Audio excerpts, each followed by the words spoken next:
رسوله الكريم. أما بعد فأعوذ بالله من الشيطان الرجيم. بسم الله الرحمن الرحيم. إن الذين يحادون الله ورسوله أولئك في الأذلين. كتب الله لأغلبن أنا ورسلي إن الله قوي عزيز. لا تجد قوما يؤمنون بالله واليوم الآخر يوادون من حاد الله ورسوله ولو كانوا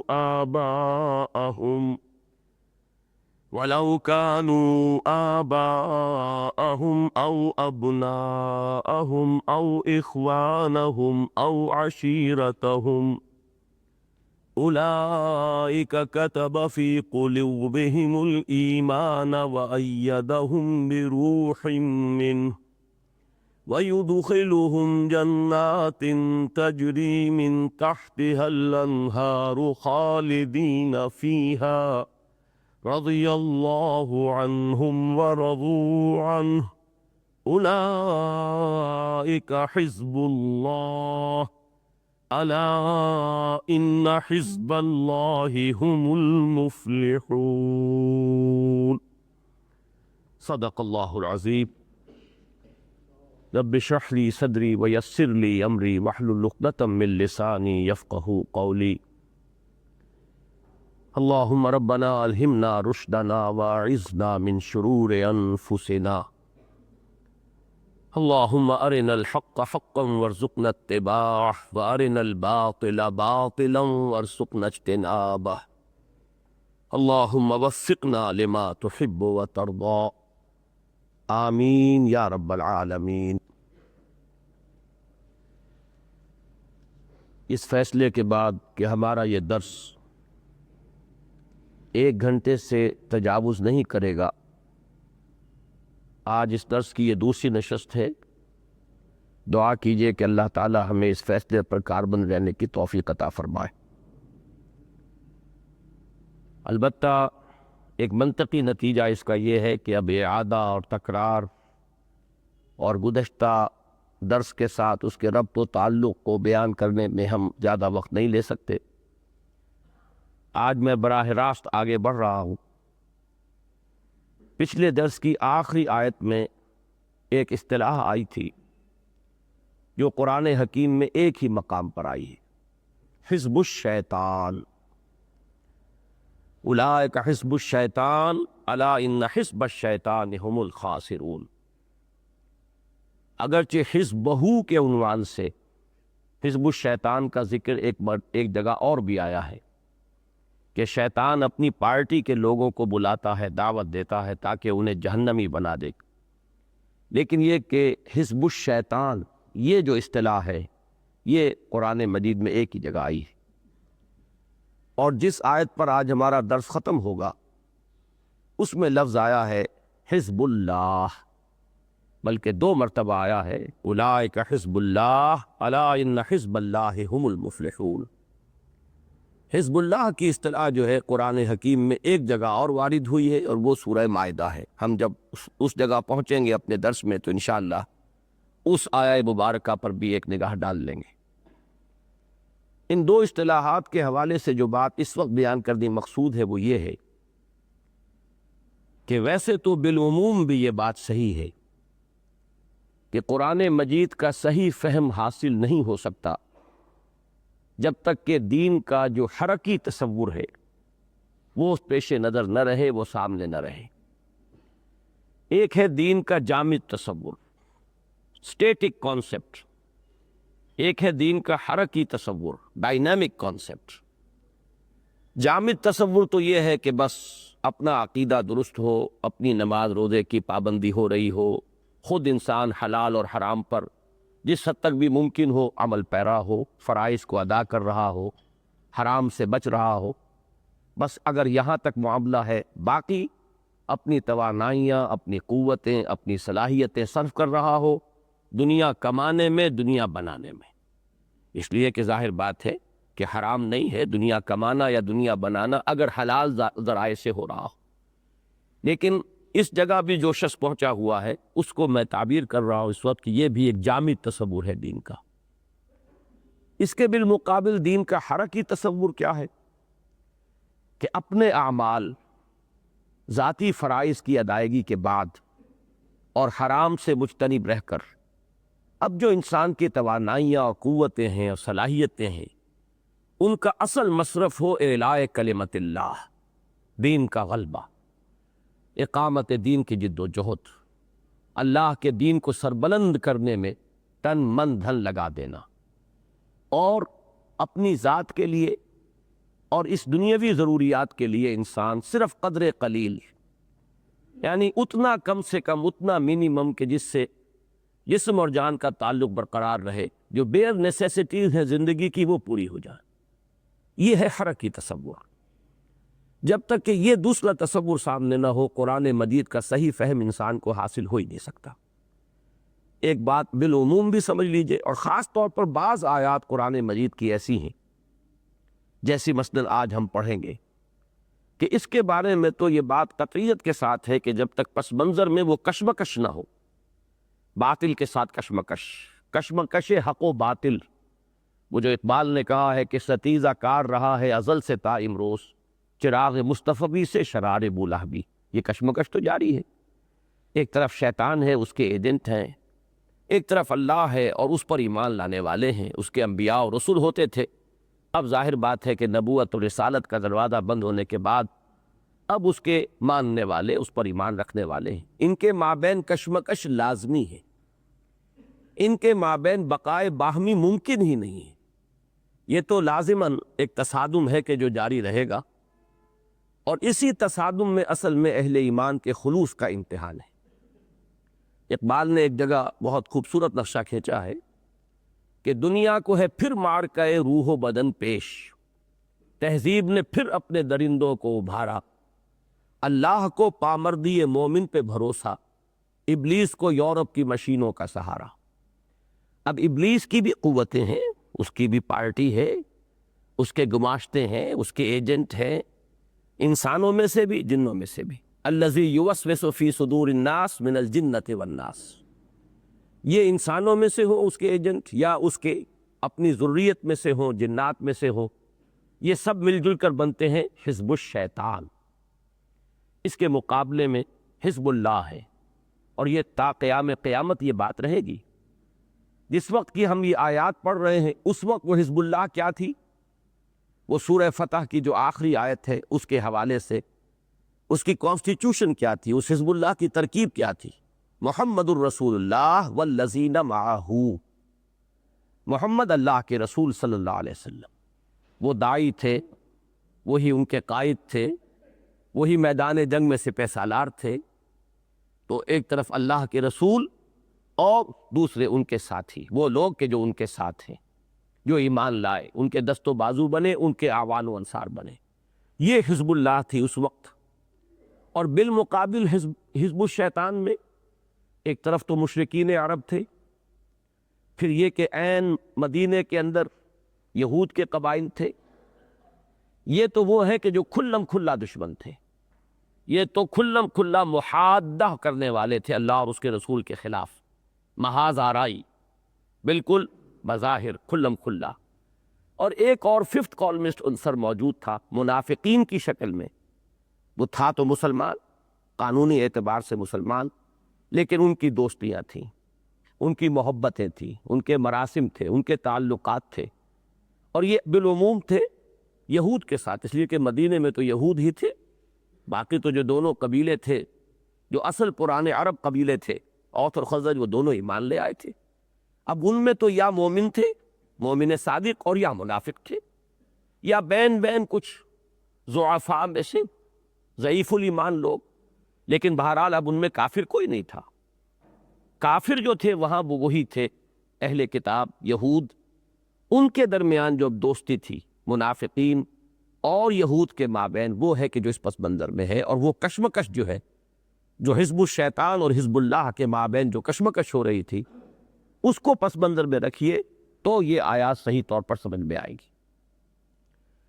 فرمایا ان الذین یحادون اللہ ورسولہ اولئک فی الاذلین، یقیناً وہ لوگ جو محادہ کر رہے ہیں، یہ محاددہ ہے، باب مفعلہ میں محاددہ، لیکن دو دال جمع ہو گئی، تشدید آ گئی، محادہ، ان الذین یحادون اللہ ورسولہ، بے شک وہ لوگ کہ جو محادہ کر رہے ہیں یا کھلم کھلا محاذ آرائی کر رہے ہیں اللہ اور اس کے رسول کے خلاف، اولئک فی الاذلین، وہی ہے کہ جو مغلوب ہونے والے ہیں، ذلیل و رسوا ہونے والے ہیں، انہی کی قسمت میں شکست لکھی ہوئی ہے، چاہے فی الوقت نظر نہ آ رہی ہو۔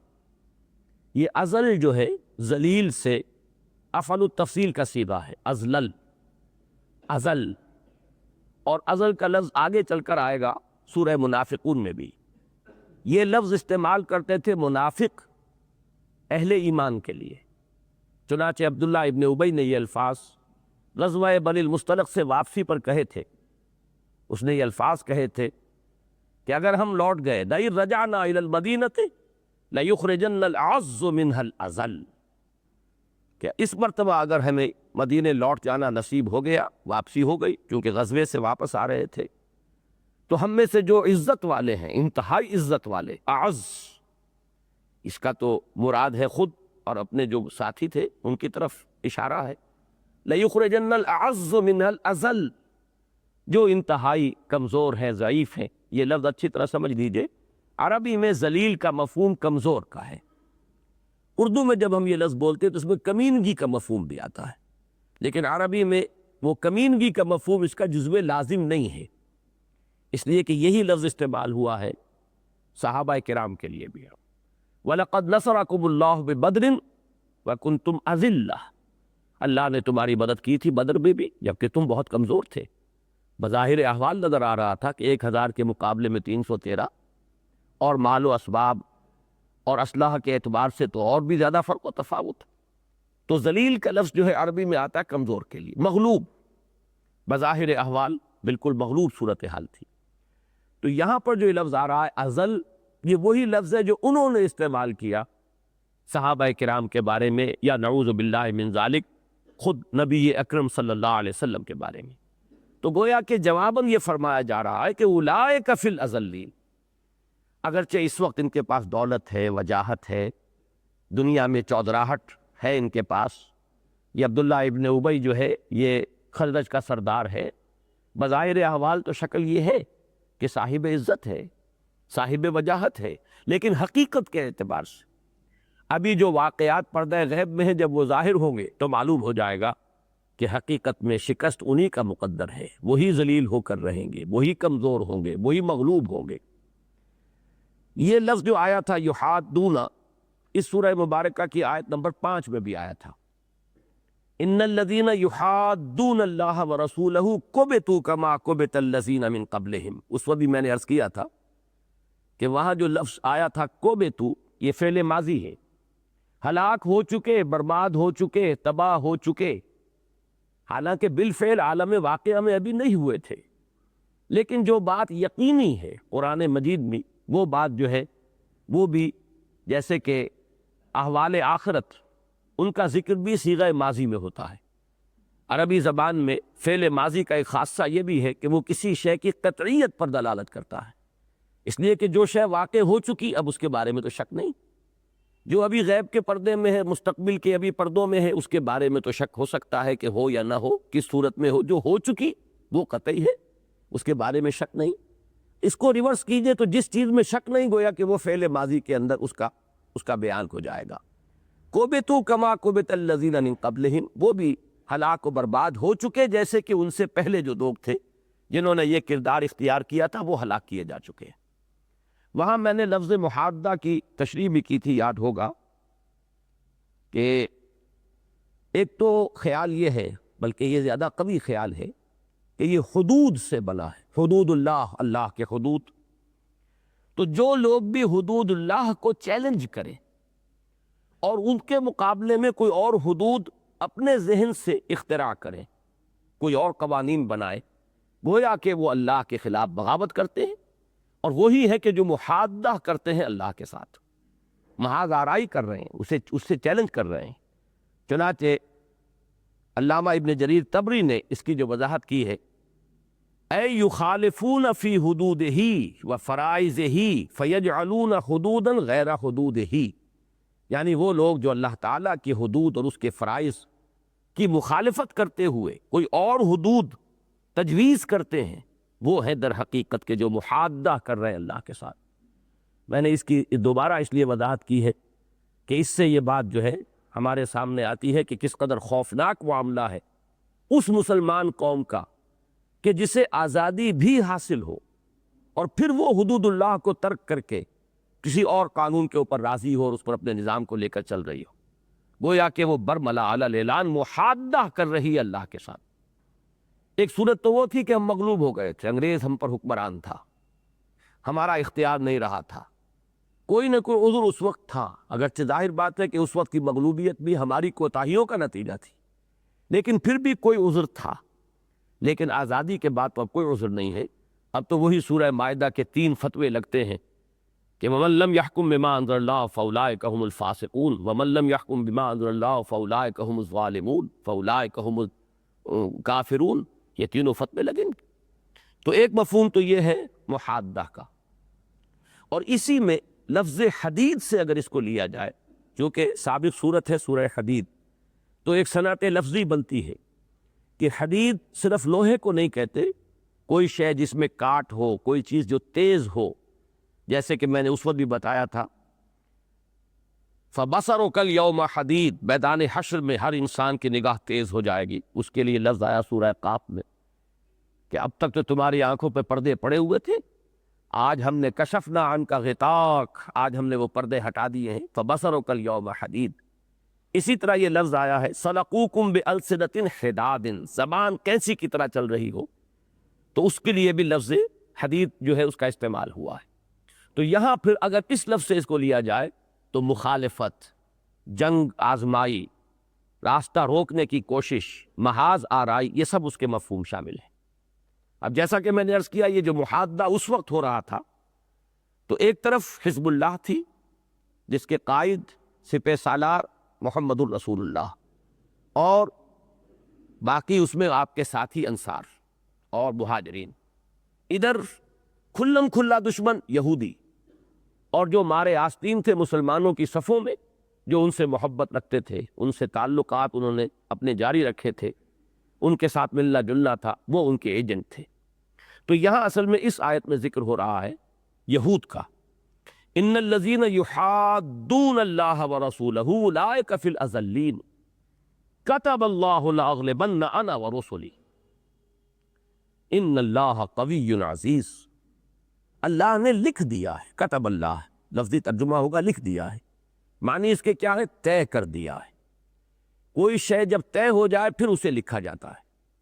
ابھی اگر نیگوسیشن ہو رہی ہے میرے اور آپ کے مابین، تو ابھی ہم تحریر کی طرف نہیں آئیں گے، جب بات طے ہو گئی اب اس کی تحریر ہو گئی۔ تو تحریر در حقیقت کسی شے کے آخری فیصلے اور قطعی اور حتمی ہونے کے لیے ایک استعارہ ہے۔ کتب اللہ، اللہ نے لکھ دیا، طے کر دیا، فیصلہ کر دیا، لأغلبن انا ورسلی، کہ لازماً غالب آؤں گا میں اور میرے رسول۔ یہ ہے اصل میں بہت اہم آیت، اس لیے کہ اس میں فلسفہ رسالت سے متعلق بہت بنیادی بات ہے کہ جو سامنے آتی ہے، لیکن اس کے لیے بہت ہی تیزی کے ساتھ اور جلدی میں مجھے چند باتیں آپ کے سامنے رکھنی ہوں گی۔ نبی اور رسول یہ ان جوڑوں میں سے ایک جوڑا ہے، قرآن مجید میں اور ہمارے دین کے بنیادی اصطلاحات میں متعدد جوڑے ہیں کہ جو دو الفاظ بہت قریب المفہوم ہیں اور اکثر و بیشتر مترادف کی حیثیت سے استعمال ہوتے ہیں، لیکن ظاہر بات ہے کہ جب دو اصطلاحات ہیں علیحدہ علیحدہ تو ان کا مفہوم علیحدہ علیحدہ بھی ہے، مترادفات کے طور پر بھی آئیں گے۔ مثلا ایک ہے جہاد اور قتال، ایک ہے ایمان اور اسلام، ایک ہے نبی اور رسول۔ اب ان میں ایک نسبت وہ تو ہے عام اور خاص کی، جس پر سب کا اجماع ہے، سب مانتے ہیں، مومن خاص ہے، مسلم عام ہے، قتال خاص ہے، جہاد عام ہے، رسول خاص ہے، نبی عام ہے۔ اس کا کیا مطلب ہے؟ تینوں کے حساب سے نوٹ کر لیجئے۔ قتال تو لازماً جہاد ہے، لیکن ہر جہاد قتال نہیں ہوتا۔ جہاد ایک بہت ہی براڈ بیسڈ فینومینن ہے، اس کی ایک آخری شکل قتال ہے۔ تو قتال تو لازماً جہاد ہے، لیکن ہر جہاد قتال نہیں۔ اسی طرح ہر مومن تو لازماً مسلم ہے، لیکن ہر مسلم مومن نہیں ہوتا۔ یہ ایک خاص ایمان خاص ہے، اسلام عام ہے۔ اسی طرح ہر رسول تو لازماً نبی ہے، ہر نبی رسول نہیں۔ اور اسی کا ہمیں بعض روایات سے بھی معلوم ہوتا ہے کہ رسولوں کی تعداد تو 313 بتائی گئی ہے، جبکہ انبیاء کی تعداد 1.25 لاکھ کے قریب ہے۔ وہی خاص اور عام کی نسبت ہے۔ باقی اب اختلاف ہے کہ اصل ان میں فرق کیا ہے، ان کے مفہوم میں۔ عام اور خاص کی نسبت پہ تو اتفاق ہے، لیکن یہ کہ ان کو ایک دوسرے سے ممیز کرنے والی چیز کیا ہے۔ بعض حضرات نے یہ کہا ہے کہ رسول وہ ہے کہ جو نئی شریعت لے کر آئے، یا رسول وہ ہے جو کتاب جس کو ملی ہو۔ حالانکہ بالکل اس کے برعکس مثالیں موجود ہیں۔ حضرت داؤد علیہ السلام کو کتاب دی گئی، لیکن وہ رسول نہیں ہے، نبی ہیں صرف۔ اسی طریقے سے حضرت اسماعیل کو رسول کہا گیا، اور حضرت موسیٰ علیہ السلام کے ساتھ حضرت ہارون رسول شمار ہوتے ہیں، لیکن ان کو کوئی کتاب نہیں دی گئی۔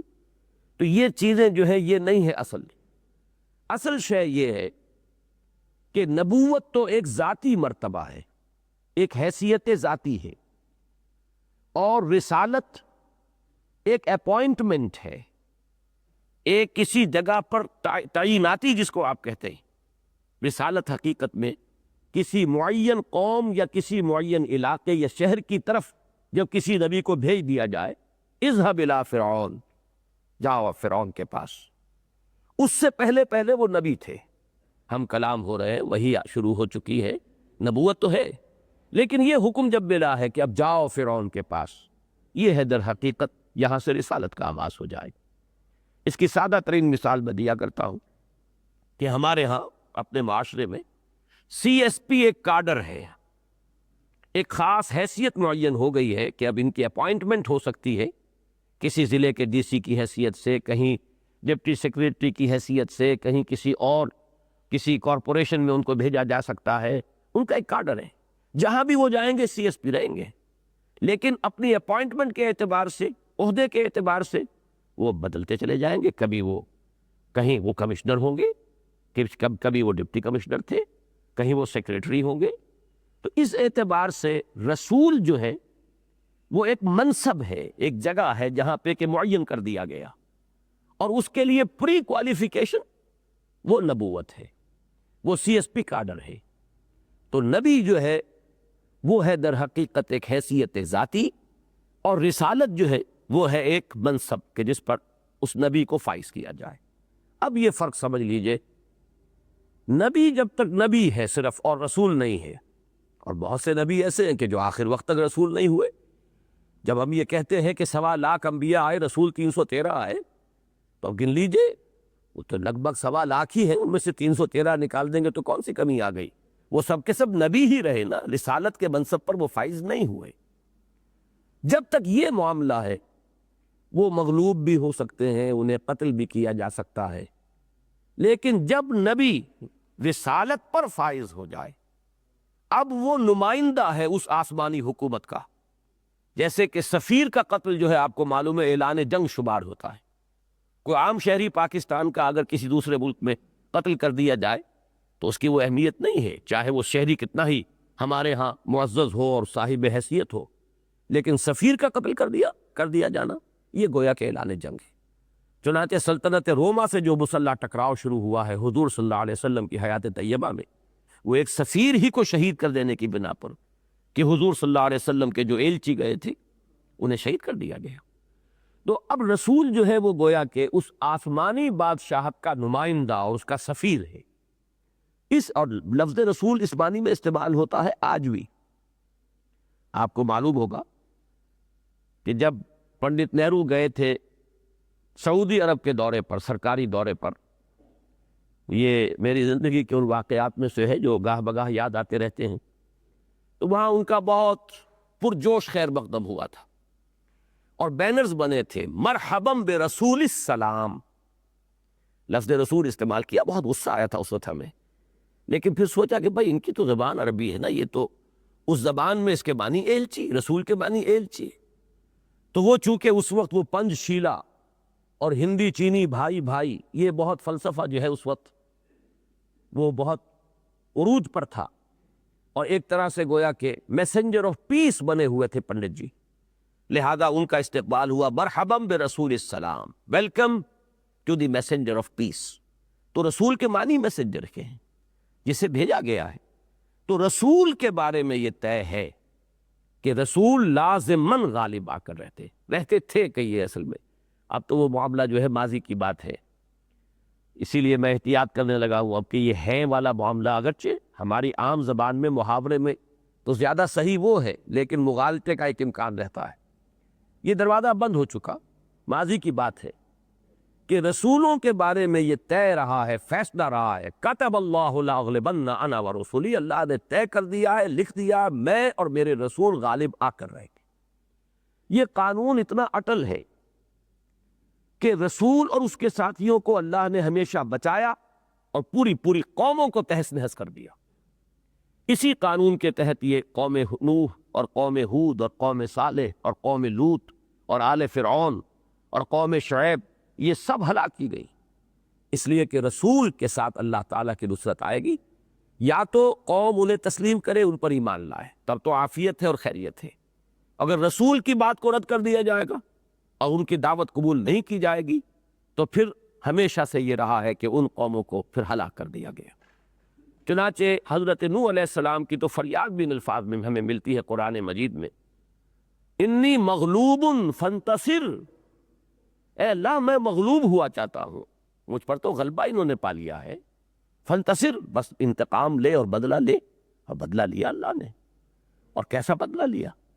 تو اس بات کو جان لیجئے کہ رسول کا معاملہ یہ ہے کہ وہ مغلوب نہیں ہو سکتا، قتل نہیں ہو سکتا. یہی وجہ ہے، نوٹ کیجئے، کہ حضور صلی اللہ علیہ وسلم کی حدیث ہمیں ملتی ہے کہ میری بڑی خواہش ہے کہ میں اللہ کی راہ میں شہید ہو جاؤں، پھر مجھے زندہ کیا جائے، پھر مجھے لَوَدِدْتُ أَنْ أُقْتَلَ فِي سَبِيلِ اللَّهِ ثُمَّ أُحْيَا ثُمَّ أُقْتَلَ ثُمَّ أُحْيَا. شہادت کا جو مرتبہ ہے تو حضور کے دل میں اس کی آرزو تھی، لیکن یہ تو ہونے والی بات نہیں تھی. کتب اللہ لاغلبن انا ورسولی. یہی مضمون آیا ہے سورہ صافات میں اس کے اختتام پر، وَلَقَدْ سَبَقَتْ كَلِمَتُنَا لِعِبَادِنَا الْمُرْسَلِينَ. ہماری یہ بات پہلے سے طے شدہ ہے، پہلے ہی سے لکھی جا چکی ہے، طے پا چکی ہے. جو ہمارے بندے مرسلین، جو بھی بندے ہمارے ہوں گے ان کے بارے میں ہم پہلے ہی سے یہ طے کر چکے ہیں. وَلَقَدْ سَبَقَتْ كَلِمَتُنَا لِعِبَادِنَا الْمُرْسَلِينَ إِنَّهُمْ لَهُمُ الْمَنْصُورُونَ وَإِنَّ جُنْدَنَا لَهُمُ الْغَالِبُونَ، کہ ان کی لازماً مدد ہو کر رہے گی، اور ہماری فوج اور ہمارا لشکر جو ہے یعنی رسول اور اس کے ساتھی، اللہ کی فوج اور اللہ کے حزب، اللہ کا جند، اس وقت کیا تھا؟ محمد الرسول اللہ والذین معہ وَإِنَّ جُنْدَنَا لَهُمُ الْغَالِبُونَ. ہمارا لشکر، ہماری فوج لازماً غالب آ کر رہے گی. جبکہ نبی قتل بھی ہو سکتے ہیں. یہ سائملٹینیس کنٹراسٹ کے طور پر، یعنی فوری تقابل جو آتا ہے، یہ خاص طور پر حضرت عیسیٰ اور حضرت یحییٰ کے باب میں آتا ہے. ہم عصر ہے، حضرت یحییٰ شہید کر دیے گئے. حضرت عیسیٰ کے بارے میں کس قدر زور شور کے ساتھ قرآن میں آیا کہ ان کا خیال ہے کہ انہوں نے ہمارے رسول کو سولی چڑھا دیا، قتل کر دیا. ہرگز نہیں، ما صلبوہ ما قتلوہ، ہرگز نہیں. ہم نے تو ولیکن شبہ لہم، ان کے لیے معاملہ مشکوک کر دیا گیا، ہم نے تو انہیں اٹھا لیا. بل رفع اللہ الیہ. تو یہ حضرت عیسیٰ کے ساتھ کیوں ہوا، حضرت یحییٰ کے ساتھ وہ کیوں اور ان کے ساتھ یہ کیوں؟ اس کا جواب آپ کو ملے گا سورہ آل عمران میں، جہاں سائملٹینیسلی دونوں کا ذکر آ رہا ہے. تو دونوں کی تعریف اور دونوں کی توصیف جو جن الفاظ میں کی گئی ہے، حضرت یحییٰ کا جب معاملہ آتا ہے نبیم من الصالحین، یہاں بات آ کر ختم ہو جاتی. باقی اور بھی ان کی تعریف کے لیے، توصیف کے لیے الفاظ آئے ہیں. اور حضرت عیسیٰ علیہ السلام رسولاً الی بنی اسرائیل، وہ صرف نبی تھے، رسول نہیں تھے۔ حضرت عیسیٰ رسول تھے، نبی شہید کر دیے گئے، اس سے کوئی زلزلہ نہیں آیا کائنات میں، لیکن رسول شہید نہیں کیے جا سکتے تھے، رسولی نہیں دیے جا سکتے تھے، چاہے اللہ تعالیٰ نے خالص خرق عادت اپنا پورا طبعی قانون توڑ کر حضرت عیسیٰ علیہ السلام کو آسمان پر اٹھایا، لیکن قتل نہیں ہوئے۔ البتہ جیسا کہ میں نے عرض کیا ہے، بعض جگہوں پر میں شروع میں کہہ چکا ہوں کہ یہ الفاظ اسلام اور ایمان، جہاد اور قتال، نبی اور رسول، یہ مترادفات کے طور پر بھی آ جاتے ہیں۔ کہیں کہیں وہ لفظ اس طریقے پر آ جائیں گے، نبی کی جگہ رسول اور رسول کی جگہ نبی کا لفظ، لیکن یہ کہ جو پوری بات میں نے اس وقت بیان کی ہے، زیادہ تفصیل میں جانے کا موقع نہیں تھا۔ قرآن مجید کے جو بھی اہم مقامات اس موضوع کے اعتبار سے اہمیت والے مقامات ہیں، جب ان کا آپ احصاء کریں گے تو یہ بات جو ہے 100% درست نظر آئے گی کہ یہ فرق ہے، یہ مابہ الامتیاز بات ہے نبی اور رسول کے بابین، اور رسولوں کے باب میں جیسا کہ میں نے بارہا عرض کیا ہے کہ اہم مضامین قرآن مجید میں کم سے کم 2 جگہ ضرور ملیں گی۔ تو یہاں آیا کتب اللہ لاغلبن انا ورسلی، اللہ نے لکھ دیا، طے کر دیا، یہ اس کا قطعی حتمی آخری فیصلہ ہے کہ لازماً غالب آ کر رہوں گا میں اور میرے رسول۔ اور وہاں فرمایا وَلَقَدْ سَبَقَتْ كَلِمَتُنَا لِعِبَادِنَا الْمُرْسَلِينَ إِنَّهُمْ لَهُمُ الْمَنْصُورُونَ وَإِنَّ جُنْدَنَا لَهُمُ الْغَالِبُونَ۔ اور جیسا کہ میں نے عرض کیا، حضرت یحییٰ اور حضرت عیسیٰ علیہ السلام کا تقابلی مطالعہ سورہ آل عمران میں کیجئے تو بہت نمایاں بات نظر آئے گی، نبیًا من الصالحین رسولاً الی بنی اسرائیل۔ یہی فرق و تفاوت ہے جس کی بنا پر ان کا معاملہ جو ہے مختلف ہمیں نظر آتا ہے۔ تو فرمایا کتب اللہ لاغلبن انا ورسلی ان اللہ قوی عزیز، یقیناً اللہ تعالیٰ قوی ہے اور زبردست ہے۔ یہ دونوں الفاظ اس سے پہلے سورہ حدید کی جو مرکزی آیت تھی اس کا اختتام بھی اسی پر ہوا تھا کہ یہ تو اللہ دیکھنا چاہتا ہے، اہل ایمان کا امتحان لے رہا ہے، ان کی صداقت کا، ان کے صادق الایمان ہونے کا ٹیسٹ ہے، ورنہ اللہ تعالیٰ آن واحد میں قوی اور عزیز ہے، کفر کا خاتمہ کر دے، شرک کا استحصال کر دے، اپنے کلمے کو خود غالب کر دے، اپنے دین کو غلبہ عطا فرما دے، تمام نوع انسانی کو کامل ایمان عطا فرما دے چشم زدن میں، وہ تو قوی اور عزیز ہے، لیکن اللہ دیکھنا چاہتا ہے۔ وَلِيَعْلَمَ اللَّهُ مَن يَنصُرُهُ وَرُسُلَهُ بِالْغَيْبِ، اللہ دیکھنا چاہتا ہے کہ کون ہے اس کے وفادار بندے جو لوہے کی طاقت کو ہاتھ میں لے کر حزب اللہ میں شریک ہو کر حزب الشیطان کے ساتھ پنجہ آزمائی کرتے ہوئے اپنی جان ہتھیلی پر رکھ کر میدان میں آتے ہیں۔ باقی اللہ قوی اور عزیز ہے، ان اللہ قوی عزیز، وہی الفاظ یہاں آ رہے ہیں، انہی صفات پر یہ آیہ مبارکہ ختم ہو رہی ہے۔ اب تیسری اور آخری آیت یہ ذرا طویل ہے۔ یہ جو حزب اللہ ہے، حق و باطل کی کشمکش میں اللہ کی پارٹی، اللہ کا لشکر، جند اللہ ان جندنا لہم الغالبون، اللہ کا لشکر کہیں، اللہ کی پارٹی کہیں۔ اب اس کی بہت سی صفات ہیں، ان میں سے ایک صفت کو یہاں بہت نمایاں کر کے بیان کیا جا رہا ہے۔ ان میں ایک صفت یہ ہوگی جیسے کہ سورہ فتح کے آخر میں ہم پڑھ چکے ہیں، تراہم رکعا سجدا یبتغون فضلا من اللہ ورضوانا سیماہم فی وجوہہم من اثر السجود۔ پھر ان کے اندر ایک صفت یہ ہوگی کہ باہم انتہائی محبت، ایثار، جیسے کہ آپ سورہ حشر میں کہ جو اگلی صورت ہے اس میں دیکھیں گے، یؤثرون علی انفسہم ولو کان بہم خصاصہ، وہ اپنے دوسرے مومن جو بھائی ہیں ان کی ضرورتوں کو اپنی ضرورتوں پر مقدم رکھتے ہیں، چاہے خود تنگی میں ہو۔ جب تک یہ باہمی ایثار نہ ہو کوئی پارٹی وجود میں نہیں آتی، پھر تو ایک انبوہ ہے، ایک گروہ ہے، ایک ہجوم ہے۔ پارٹی تو وہی ہوگی جو مضبوط مربوط ہو، جس کے جو شرکاء ہیں ان میں باہمی محبت ہو، اسی طریقے سے ان میں ایثار اور قربانی کا مادہ ہو، وہ تن بندھن لگانے کے لیے تیار ہو اس مقصد کے لیے جس مقصد کے لیے وہ پارٹی قائم ہوئی ہے۔ تو یہ مختلف اوصاف ہیں، لیکن ایک بس جو اس وقت جگہ نمایاں کیا جا رہا ہے وہ یہ ہے کہ ان کی کوئی دلی محبت، کوئی ان کا قلبی محبت کا رشتہ جو ہے ان لوگوں سے ہرگز نہیں ہو سکتا جو اللہ اور اس کے رسول کے دشمن ہو، اللہ اور اس کے رسول کے خلاف بہادرائی کر رہے ہوں۔ اگر وہ رشتہ برقرار ہے تو اس کے معنی یہ ہے کہ اب ان کا خلوص اللہ کے ساتھ اور اس کے رسول کے ساتھ اور اللہ کے دین کے ساتھ وہ مشکوک ہو جائے گا، گویا کہ مذبذب ہے، کسی نہ کسی درجے میں فی قلوبہم مرض والی بات موجود ہے۔ یہی فی قلوبہم مرض ہے جو آگے بڑھ کر نفاق کی شکل اختیار کرتا ہے۔ لہٰذا یہاں جو ہے ان کے اس وصف کو نمایاں کیا جا رہا ہے کہ ان کی محبت کے معیار اور پیمانے اب بالکل بدل گئے، اب خونی رشتے ان کی محبت کی اساس نہیں ہے، یہ دنیاوی مفادات ان کی محبت کی بنیاد نہیں ہے۔ دنیا میں بسا اوقات انسان تعلقات کو برقرار رکھتا ہے، پروان چڑھاتا ہے، کچھ نہ کچھ مفادات دنیاوی جو ہیں ان کے اعتبار سے، اور یہ کہ ایک خونی رشتہ یہ ہے کہ جس کی بنا پر محبت کرتے ہیں۔ ایمان کی وہ شان جو بیان کی گئی کہ کامل ایمان اسی شخص کا ہے، من احب للہ وابغض للہ واعطى للہ ومنع للہ فقد استقبل الایمان، جس نے محبت کی تو صرف اللہ کے لیے کی، دشمنی رکھی تو صرف اللہ کے لیے رکھی، اپنے نفس کی دشمنی نہیں بلکہ یہ کہ اللہ کی وجہ سے دشمنی، کسی کو کچھ دیا تو اس لیے دیا کہ اس کو دینا اللہ کو پسند ہے، کسی سے کچھ روکا تو اس لیے روکا کہ اس کا روکنا اللہ کو پسند ہے۔ من احب للہ وابغض للہ واعطى للہ ومنع للہ فقد استقبل الایمان، تو ایمان اب اس شخص کا کامل ہے جس کی یہ محبت اور نفرت اور دوستی اور دشمنی کا معیار اللہ بن گیا ہو، اللہ کا دین بن گیا۔ اگر یہ بات نہیں ہے تو ابھی کوالیفائی نہیں کریں گے، پھر وہ حزب اللہ میں شمولیت کی کوالیفیکیشن ان کی نہیں ہے، ایک پہلو سے وہ ناکام ہو رہے ہیں، ایک وصف جو ہے ان کا ابھی وہ کم ہے۔ یہ ہے اصل بات جو اب یہاں کہی جا رہی ہے، اس لیے کہ آپ نے دیکھا اس سورہ مبارکہ میں آیت نمبر 5 میں بھی آیا تھا، محادہ ہو رہا ہے اس وقت، لوگوں نے ایک گٹھ جوڑ کیا ہوا ہے، محاذ آرائی کی ہوئی اللہ کے خلاف، اللہ کے رسول کے خلاف، اللہ کے دین کے خلاف۔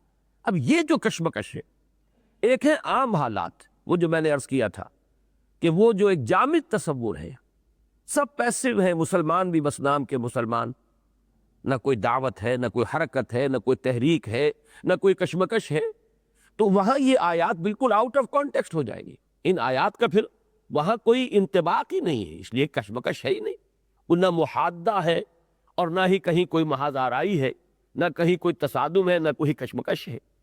یہ آیات اصل میں پس منظر جو ہے ان کا اس میں رکھیں گے تب وہ ایک ایک حرف روشن ہو جائے گا، ایک ایک چیز اپنی جگہ پر بالکل صحیح اور قطعی اور یقینی نظر آئے گی اور منطقی نظر آئے گی، معلوم ہوگا کہ واقعتاً یہ تقاضا ہے منطق کا، عقل کا، کہ جب یہ کشمکش ہو رہی ہو، ایک وقت آتا ہے کہ جب کشمکش ہو رہی ہو تو پھر پیمانہ یہ ہو جاتا ہے کہ جو ہمارے ساتھ نہیں ہے وہ ہمارا دشمن ہے، یعنی جو یہ جس کو آپ کہتے ہیں غیر جانبداری، غیر جانبداری کا پھر تصور نہیں رہتا، غیر جانبداری اسی وہی جو میں نے عرض کیا تھا کہ وہ جو پیسو کانسیپٹ ہے، وہ جو اسٹیٹک کانسیپٹ ہے مذہب کا، اس میں غیر جانبداری چل سکتی ہے، لیکن جہاں کشمکش ہو، جہاں پہ یہ تصادم جو ہے شدت اختیار کیے ہوئے، وہاں غیر جانبداری چھ مانی دارت، جو ہمارے ساتھ نہیں ہے وہ ہمارا دشمن ہے، یہ دنیا کا اصول ہے اور واقعتاً صحیح ہے، لیکن یہ کب سمجھ میں آئے گا؟ جب وہ حرکی تصور سامنے ہو، تحریکی اگر سوچ ہے تو یہ بات 100% معقول اور منطقی نظر آئے گی۔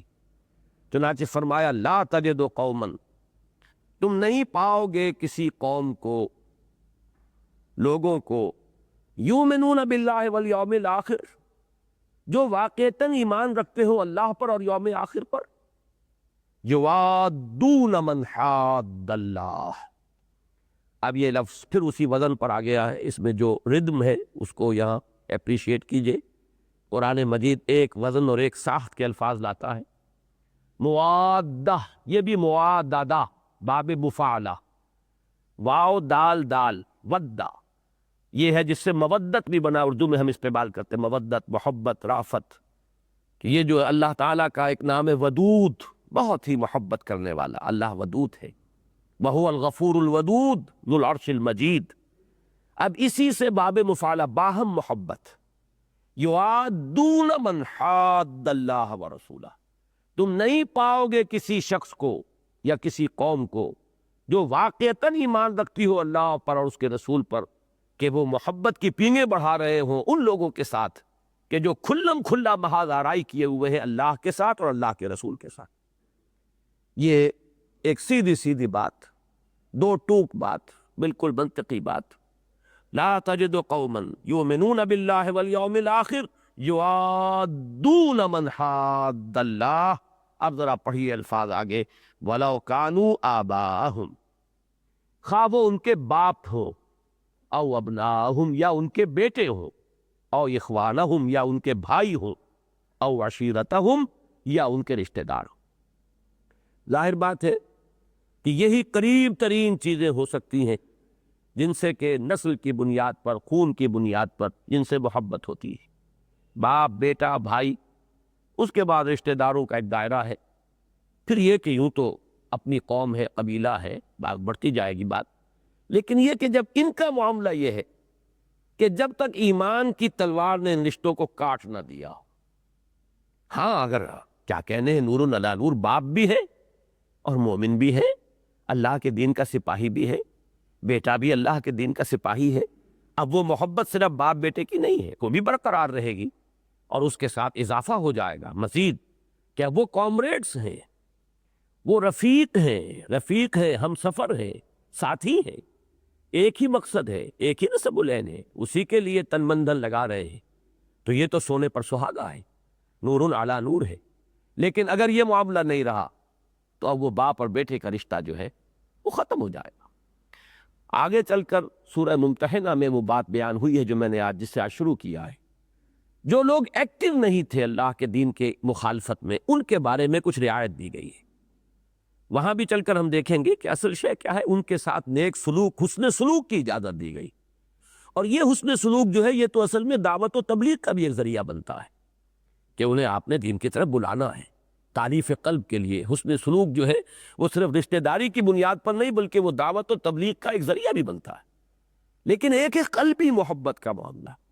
اس کے ضمن میں آپ کو بتاؤں گا کہ یہ مضمون اپنی منطقی انتہا کو پہنچائے سورہ توبہ میں. قرآن مجید میں یہ مضامین جو ہیں ان کا ارتقاء ہوتا ہے.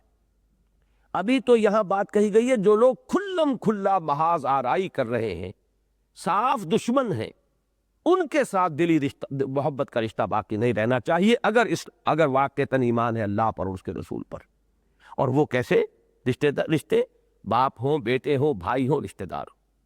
لیکن یہ کہ ذرا اب آئیے سورہ توبہ کی طرف. یہ دو آیات جو ہیں بہت اس معاملے میں یہ ہے کلائمیکس. اب آیت نمبر 23، آیت نمبر 24. یا ایھا الذین آمنوا لا تتخذوا آباءکم و اخوانکم اولیاء ان استحبوا الکفر علی الایمان. اہل ایمان اپنے باپوں اور اپنے بھائیوں کو اپنا ولی نہ بناؤ، دوست نہ بناؤ، ساتھی نہ بناؤ اگر انہوں نے ایمان پر کفر کو پسند کیا ہے. اب یہاں محادہ بھی نہیں رہا، ان کا سلیکشن یہ ہے کہ وہ ایمان نہیں لائے. ان استحبوا الکفر علی الایمان ومن یتولہم منکم فاولئک ھم الظالمون. جو اب ان کے ساتھ دوستی کرے گا، جو ان کے ساتھ موالات باہمی کا معاملہ کرے گا، وہی ظالم ہے. یہاں بات پہنچ گئی ہے کہ اس میں اصل دلی محبت کا رشتہ جو ہے، موالات باہمی، رشتہ ولایت جو ہے وہ تو رہنا ہی نہیں چاہیے. ہاں ان کے ساتھ حسن سلوک کا معاملہ علیحدہ ہوگا، کہیں کوئی بھلائی، کہیں کوئی حسن سلوک کا معاملہ. وہ جیسا کہ میں نے عرض کیا وہ صرف رشتہ داری کے تقاضے کے تحت نہیں بلکہ وہ دین کی دعوت کے لیے بھی ذریعہ بنتا ہے. باقی اصل بات تو یہی ہے کہ یا ایھا الذین آمنوا لا تتخذوا آباءکم و اخوانکم اولیاء ان استحبوا الکفر علی الایمان. اگر تمہارے باپ اور تمہارے بھائی ایمان پر کفر کو ترجیح دے رہے ہو، اس سے محبت کر رہے ہو، تو اب تم ان سے دوستی نہ رکھو. وَمَن يَتَوَلَّهُم مِّنكُمْ فَأُولَٰئِكَ هُمُ الظَّالِمُونَ. قُلْ إِن كَانَ آبَاؤُكُمْ وَأَبْنَاؤُكُمْ وَإِخْوَانُكُمْ وَأَزْوَاجُكُمْ وَعَشِيرَتُكُمْ وَأَمْوَالٌ اقْتَرَفْتُمُوهَا وَتِجَارَةٌ تَخْشَوْنَ كَسَادَهَا وَمَسَاكِنُ تَرْضَوْنَهَا أَحَبَّ إِلَيْكُم مِّنَ اللَّهِ وَرَسُولِهِ وَجِهَادٍ فِي سَبِيلِهِ فَتَرَبَّصُوا حَتَّىٰ يَأْتِيَ اللَّهُ بِأَمْرِهِ وَاللَّهُ لَا يَهْدِي الْقَوْمَ الْفَاسِقِينَ. یہ آیہ مبارکہ بارہا بیان ہوئی ہے ہمارے دوس میں کہ یہ محبتیں جو علامہ اقبال نے تو ایک مصرے میں جمع کیا ان کو یہ مال و دولت دنیا، یہ رشتہ و پیوند، بتان وہم و گما لا الہ الا اللہ۔ مال و دولت دنیا کی تین شکلیں، وہ مال جو تم نے کمایا ہے اور جمع کیا ہے، اور وہ جائیدادیں جو تمہیں بڑی محبوب ہیں، اور تمہارے وہ کاروبار جو تم نے محنت سے جمائے ہیں اور اب ان میں کساد کا تمہیں اندیشہ رہتا ہے کہیں مندہ نہ ہو جائے، یہ تو ہے مال و دولت دنیا۔ اور رشتہ و پیوند، 5 رشتے لے آئے وہاں، قل ان کان آباؤکم وابناؤکم واخوانکم وازواجکم وعشیرتکم، یہی رشتے سب سے اہم ہیں۔ اب ان 8 محبتوں کو ایک پردے میں ڈالو، اور اللہ اور اس کے رسول اور اللہ کی راہ میں جہاد، یہ وہی ہے کشمکش حق و باطل، اس جہاد میں ایکٹیولی پارٹیسپیٹ کرنے کی محبت کو، ان 3 محبتوں کو دوسرے پردے میں ڈالو، اور دیکھو کون سا بھاری ہے۔ اگر یہ 8 محبتوں والا پلڑا بھاری ہو گیا، فتربصوا، جاؤ انتظار کرو، حتی یاتی اللہ بامرہ، یہاں تک کہ اللہ اپنا فیصلہ سنا دے، واللہ لا یہدی القوم الفاسقین، اللہ ایسے فاسقوں کو ہدایت نہیں دیتا۔ یہ ہے نقطہ عروج اس مضمون کا، جس کا کہ یوں سمجھیے کہ ایک اعتبار سے یہاں پر جو ہے درمیانی درجے میں بیان ہو رہا ہے، لا تجد قوما یؤمنون باللہ والیوم الآخر یوادون من حاد اللہ ورسولہ ولو كانوا آباءهم او ابناءهم او اخوانهم او عشیرتهم اولئک کتب فی قلوبهم الایمان وأیدهم بروح منہ۔ یہاں پھر دیکھیے لفظ کتبہ کس مفہوم میں آ رہا ہے، یہی ہے کہ جن کے دلوں میں اللہ نے ایمان کو لکھ دیا ہے، کھبا دیا ہے، نقش کر دیا۔ یوں کہیے کہ اگر ہم اپنے محاورے میں، یہ دل میں نقش ہو گیا ہے، دل میں کھب گیا ہے، راسخ ہو گیا ہے۔ اولئک کتب فی قلوبہم الایمان، یہ وہ لوگ ہیں کہ جن کے دلوں میں اللہ تعالیٰ نے ایمان کو کھبا دیا، جیسے کہ سورہ حجرات میں ہم پڑھ چکے ہیں، صحابہ کرام کے بارے میں آیا وَلَٰكِنَّ اللَّهَ حَبَّبَ إِلَيْكُمُ الْإِيمَانَ وَزَيَّنَهُ فِي قُلُوبِكُمْ۔ گویا کہ اگر یہ کیفیت نہیں ہے تو ابھی ایمان راسخ نہیں ہوا، ابھی یہ پتھر کی لکیر نہیں بنا ہے، ابھی یہ ڈاما ڈول ہے، اس میں وہی تذبذب کی کیفیت ہے کہ لا الہ الا ولا الہ الا، یا جیسے پچھلی درس میں آیا تھا کہ یہ نہ ان میں سے ہیں نہ آپ میں سے ہیں مسلمانوں، ما ہم منہم ولا منکم، وہ نہ ان میں سے ہے اور نہ تم میں سے ہیں، مذبذبین بین ذالک، سورہ نساء میں الفاظ آئے مذبذب رہ جائیں گے۔ جب تک کہ یہ بات نہ ہو جائے، ان محبتوں سے بالا تر نہ ہو جائے ایمان کا رشتہ، جیسے کہ صحابہ کرام نے کر کے دکھایا بدر کے میدان میں، یہ واقعات ہوئے ہیں، یہ کوئی کہنے کی باتیں نہیں ہیں، اور بالکل رشتہ داروں کے اوپر تلواریں چلی ہیں، چچا اور ماموں کو قتل کیا گیا ہے، قریبی عزیزوں کو قتل کیا گیا ہے، واصل جہنم کیا گیا ہے۔ حضرت ابوبکر کے وہ الفاظ کہ جب کہا ان کے بیٹے عبد الرحمن نے، جو اس وقت تک ایمان نہیں لائے تھے اور کفار کی طرف سے آئے تھے، کہ ابا جان بدر میں آپ میری زد میں آ گئے تھے لیکن میں نے آپ کا لحاظ کیا، فرمایا کہ بیٹے تم نے اس لیے لحاظ کیا کہ تمہاری جنگ جو ہے وہ باطل کے لیے تھی، خدا کی قسم اگر کہیں تم میری زد میں آ جاتے کبھی نہ چھوڑتا۔ یہ ہے معاملہ۔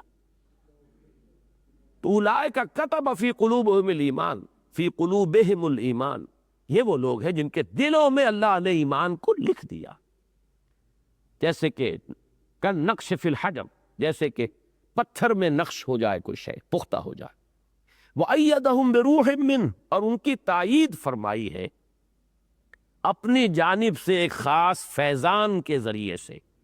لفظ روح پر اب گفتگو کرنے کو جی چاہ رہا تھا لیکن وقت نہیں ہے، لیکن یہ جان لیجئے کہ یہ را، واو اور ہا، اور واو چونکہ آپ کو معلوم ہے حرف علت ہے، یا اور الف کی شکل میں بھی بدل سکتا ہے، راحت، روحن، ریحن، یہ تمام جو ہے اس مادے سے جو الفاظ بنے ہیں ان میں لطافت، غیر مرئی ہونا، یہ روح جو ہے ہماری غیر مرئی ہے، نظر نہیں آتی۔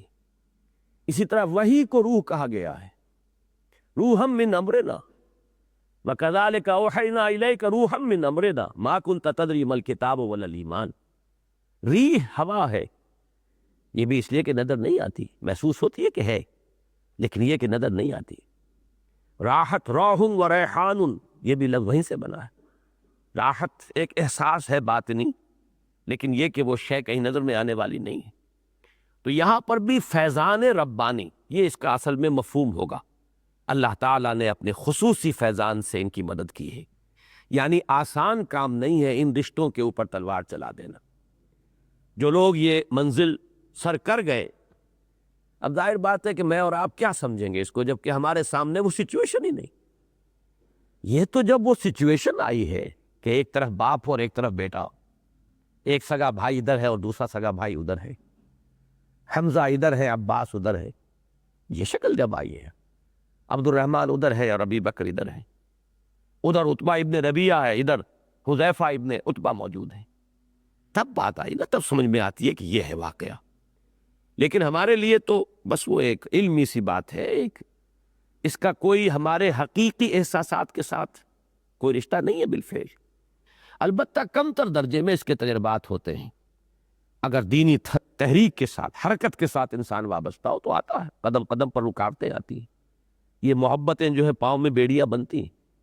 اب آدمی اگر جھٹک دیتا ہے اور اپنے راستے پر آگے بڑھتا ہے تو معلوم ہوا کسی درجے میں اس کو اس وقت احساس ہوگا کہ اللہ تعالیٰ کی طرف سے کوئی خاص فیضان باطنی ہے جو میری تائید کر رہا ہے، جس سے مجھے نصرت حاصل ہو رہی ہے، جس سے مجھے تقویت باطنی مل رہی ہے.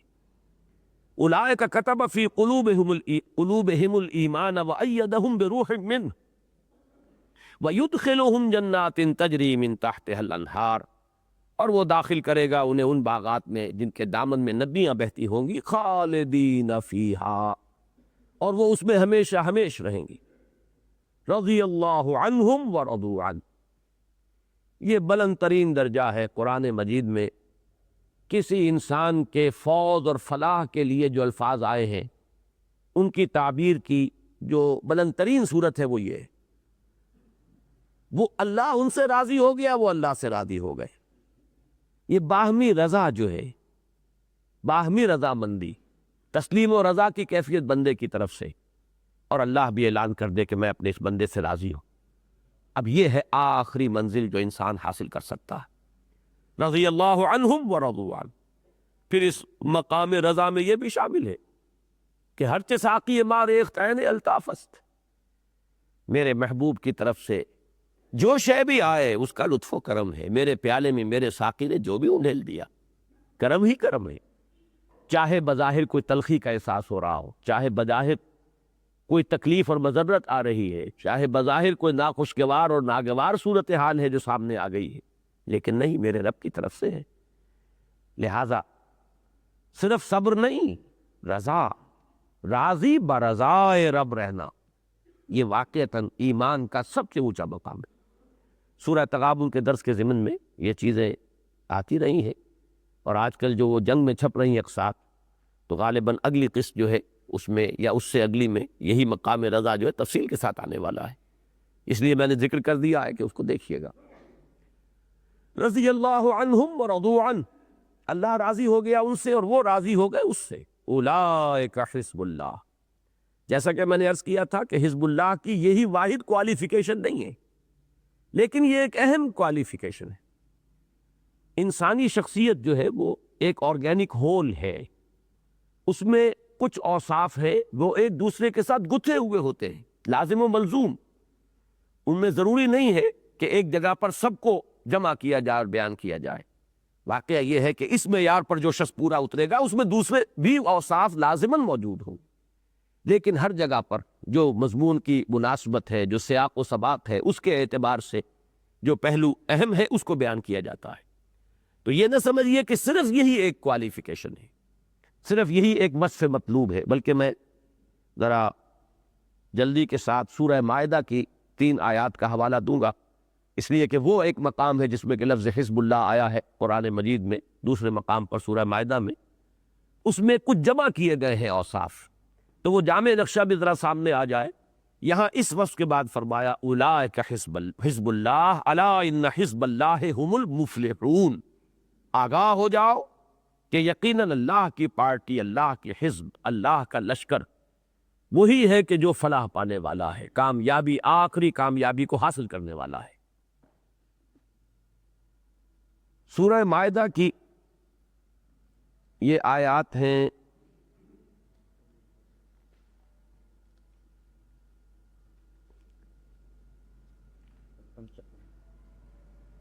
54, 55, 56۔ یا ایھا الذین آمنوا من یرتد منکم عن دینہ فسوف یأتی اللہ بقوم، اے اہل ایمان تم میں سے جو شخص بھی اپنے دین سے پھر گیا وہ کان کھول کر سن لے کہ اللہ کو اس کی کوئی احتیاج نہیں ہے، اللہ اس کی جگہ کسی اور کو لے آئے گا، کسی اور کو کھڑا کر دے گا۔ یہ سعادت جو ہے کسی اور کو عطا فرمائے گا، اپنا جھنڈا، اپنے دین کا جھنڈا جو ہے کسی اور کے ہاتھ میں تھما دے گا۔ اب ان کے اوصاف کیا ہوں گے؟ فسوف یأتی اللہ بقوم یحبہم ویحبونہ، کہ اللہ ان سے محبت کرے گا اور وہ اس سے محبت کریں گے۔ نمبر 1، اذلۃ علی المؤمنین اعزۃ علی الکافرین، وہ اہل ایمان کے حق میں بڑے نرم ہوں گے اور کفار پر بہت بھاری اور سخت ہوں گے۔ جیسے کہ اقبال نے کہا کہ ہو حلقہ یاراں تو بریشم کی طرح نرم، اور رزم حق و باطل ہو تو فولاد ہے بولی۔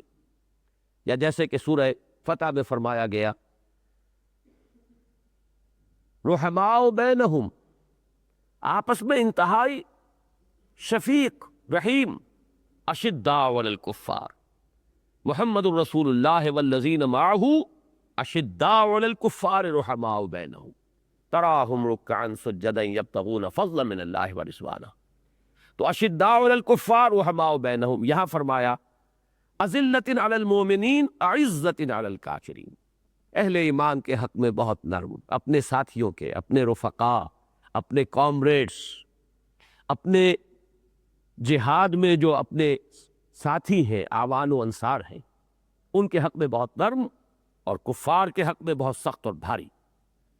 یجاہدون فی سبیل اللہ ولا یخافون لومۃ لائم، جہاد کریں گے اللہ کی راہ میں اور کسی ملامت کرنے والے کی ملامت کی پرواہ نہیں کریں گے۔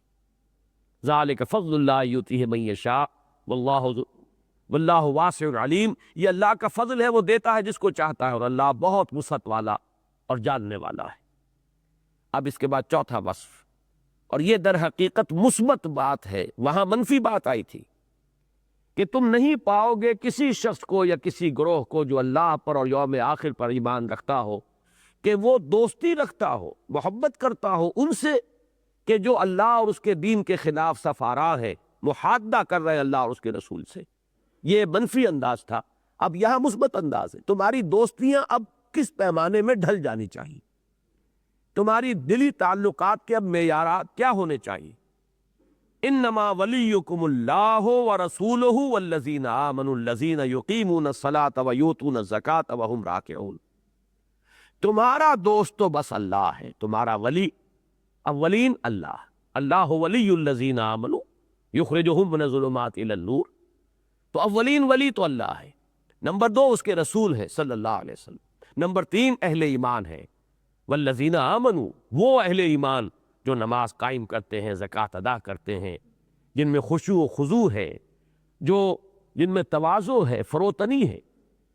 اور اس کے بعد فرمایا وَمَن يَتَوَلَّ اللَّهَ وَرَسُولَهُ وَالَّذِينَ آمَنُوا، اور جو لوگ اپنی محبت کو اسی رخ پر ڈھال لے جو واقعتاً ان کی ولایت باہمی کا رشتہ جو ہے اللہ اور اس کے رسول اور اہل ایمان ہی کے لیے خالص ہو جائے، فَإِنَّ حِزْبَ اللَّهِ هُمُ الْغَالِبُونَ، یہاں گویا کہ محذوف ہے فَأُولَٰئِکَ حِزْبُ اللَّهِ وَإِنَّ حِزْبَ اللَّهِ هُمُ الْغَالِبُونَ، انداز جو سورہ مجادلہ کا آخری الفاظ ہے، حقیقت میں یہاں بھی وہی ہے، لیکن یہاں کچھ حذف ہے کہ جو لوگ یہ کریں گے وَمَن يَتَوَلَّ اللَّهَ وَرَسُولَهُ وَالَّذِينَ آمَنُوا فَأُولَٰئِکَ حِزْبُ اللَّهِ وَإِنَّ حِزْبَ اللَّهِ هُمُ الْغَالِبُونَ، لیکن یہاں درمیان کا وہ ٹکڑا چھوڑ دیا گیا، جو لوگ اس معیار پر پورے اتریں گے فَإِنَّ حِزْبَ اللَّهِ هُمُ الْغَالِبُونَ، تو یقیناً اللہ کی پارٹی ہی ہے کہ جو غالب رہنے والی ہے۔ یہ جو 3 آیات ہے سورہ مائدہ کی، ان میں کچھ جامعیت کے ساتھ وہ جو کوالیفیکیشن ہے حزب اللہ میں شمولیت کے لیے جو معیار ہے اس کو نمایاں کر دیا گیا ہے۔ باقی ایک خاص وصف جو ہے وہ سورہ مجادلہ کی اس آخری آیت میں آیا ہے، اور اس موضوع پر واقعتاً وہ بڑی جامع آیت ہے۔ اللہ تعالیٰ مجھے اور آپ کو اس کی توفیق عطا فرمائے کہ ہم واقعتاً حزب اللہ میں شامل ہوں۔ اب یہ کہ وہ حزب اللہ میں اس دور میں اپنی بنانی ہے، اب نبوت و رسالت کا سلسلہ ختم ہوا، اب ہمیں مل جل کر وہ حزب اللہ بننا ہے، لہذا اس کے لیے ہر شخص کو کوشش کرنا یہ گویا کہ اس کے ایمان کا لازمی تقاضا ہے۔ بارک اللہ لی ولکم فی القرآن العظیم ونفعنی وإیاکم بالآیات والذکر الحکیم۔